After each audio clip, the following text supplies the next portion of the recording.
We are Alberte Lauridsen, Alice Meyer, Saijel Taank, Sophie Williams, Hannah Rozenberg, and Marianna Janowicz, and we are EDIT, Feminist Design Collective. We focus on the enduring biases and hierarchies embedded into the environments surrounding us.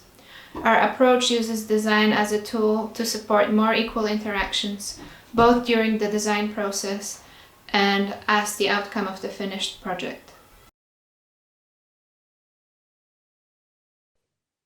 Historically, the inner workings of the house were clearly separated from the more representational parts of the home. Kitchens, for example, were the domain of either servants or women and were placed far away from the dining room. This reflected notions of propriety in middle-class homes, and in Victorian times was further fueled by fear of smells and germs. In Western cultures, the modern period brought about a revolution in thinking about the house as a machine for living. Domestic engineers campaigned to elevate the role of housewives and improve their working conditions. The legacy of domestic engineers is an important yet contested one, as it operates within the boundaries of the patriarchal and capitalist system.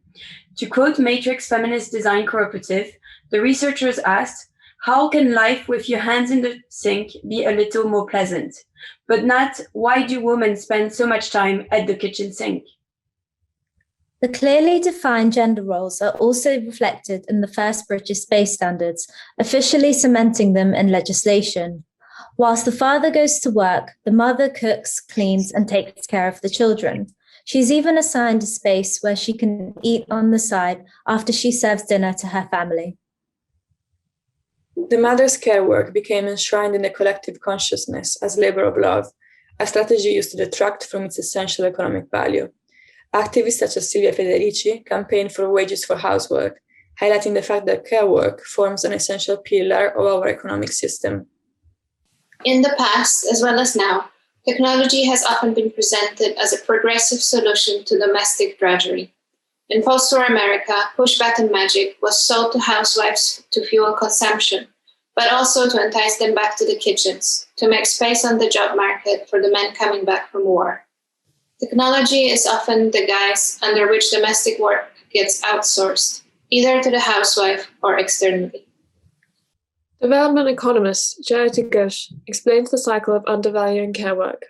Women's work is considered to be worth very little, so then in turn, occupations traditionally dominated by women, such as nursing, care work, and housekeeping, pay low wages, creating a vicious cycle. Bassem Saad writes about Lebanon's 5 square meters maid's room, which were symptomatic of not only gender but also racial biases, as women of color are especially exploited in the global care work system. Tellingly, unpaid care work is often ignoring metrics used to measure country success, such as GDP, and hence is further undermined in our society. Named as a play on the term, our gross domestic product is a prototype of a Hoover that can only be operated by at least 3 people, a device for collectivizing domestic labor. Architect and researcher Anna Pajana proposes a similarly radical move in her work about kitchenless homes. What happens when care work becomes political, such as in community kitchens in Lima, Peru? Our research aims to challenge the undervaluing of care work and the way it is reflected in both domestic architecture and urban infrastructure. We need to stop designing for growth and start designing for care.